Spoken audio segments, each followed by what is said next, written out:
Hi, this is Carol Copeland Thomas, and Black History is American History. Today we are going to pay tribute and focus on Frederick Douglass, one of the greatest abolitionists, one of the greatest black leaders in our culture. I want to talk about Frederick Douglass because some of you may have heard President Trump mistakenly think that Frederick Douglass was still alive, and he actually has been dead since 1895. But he is so significant and so important that everyone in this country, certainly in the United States, should really have a working knowledge of who this gentleman was. And I'm going to read some information for you and just tell you how important he was. He was actually born a slave in February of 1818 in Frederick Augustus Washington Bailey. That was his name, Frederick Augustus Washington Bailey, in Talbot County, Maryland. He was taught to read by his owner's wife, and then he worked in Baltimore as a servant and a laborer. And he changed his name in 1838 to Frederick Douglass, and he escaped to freedom to the north. He then married Anna Murray, a free Baltimore woman, and his life just sort of catapulted from there. In 1839, he first hears abolitionists William Lloyd Garrison and Wendell Phillips and realizes that he too was called to be a part of this abolitionist movement. For those of you who may be a little fuzzy about what an abolitionist was, because you may have heard the word and you may not know, an abolitionist during the pre-Civil War time, these were the people who fought vigorously against slavery. So an abolitionist could have been a white person, it could have been an African American, it could have been a person of Spanish descent. It didn't matter what the person's color was, it just meant that they were actively working to end slavery as we knew it in the United States. One of the things, and his life just sort of went on from there, from the 1838 time period. He spoke all over the North. He was a forthright person. There are roots where he actually did some work here in Boston, in New Bedford, Massachusetts, which was a very, very important place for abolitionist activities.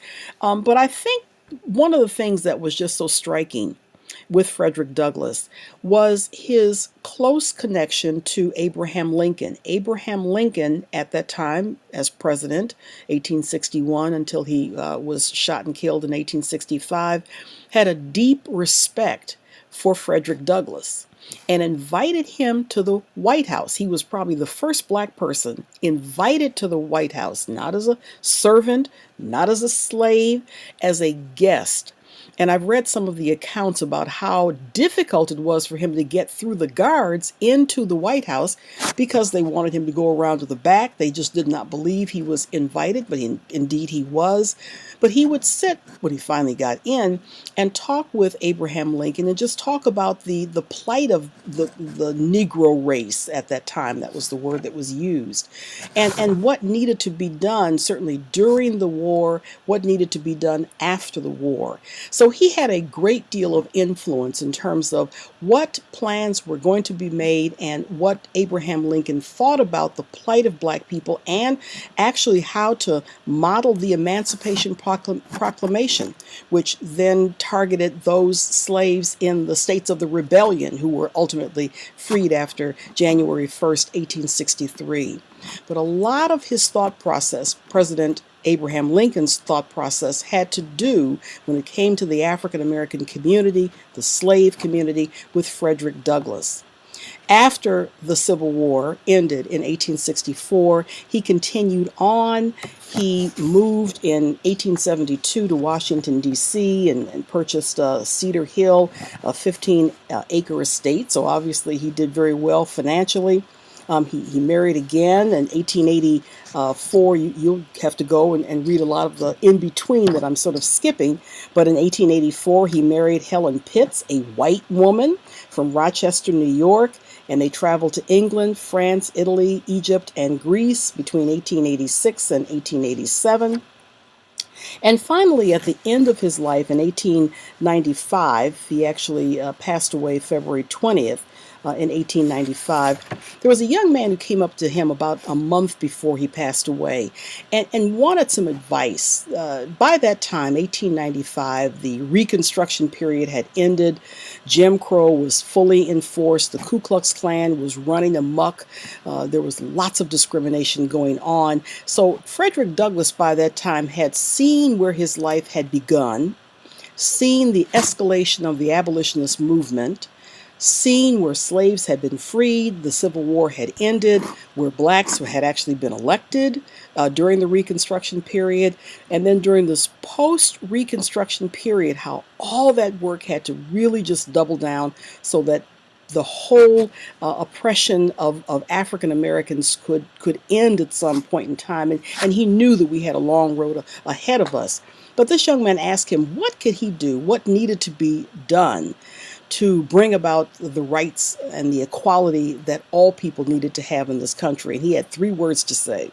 Frederick Douglass, a month before he died. He said, agitate, agitate, agitate. And I think about the times that we're in now and how in so many ways we need to continue to agitate, agitate, agitate. This is not the time to sit on our hands and think that someone else is going to do the work. So when I look at the life of Frederick Douglass and how significant he was, but even at the very end of his life, he knew that there was still so much more work to do. It's a message for all of us that from a civic engagement perspective, the work continues from our hands to the hands of the next generation, so that ultimately all people at all times consistently can remain free and can have the freedom of expression, the freedom of opportunities in the United States like never before. We salute Frederick Douglass for such the heroic work that he did in the 1800s that definitely needs to be continued in the 21st century.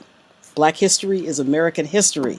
This is Carol Copeland Thomas, and we'd love for you to visit my website at tellcarole.com. That's TELLCAROLE, to learn more about my training and speaking services, the Multicultural Symposium series, and other opportunities to expand your horizons from an empowerment and a diversity perspective.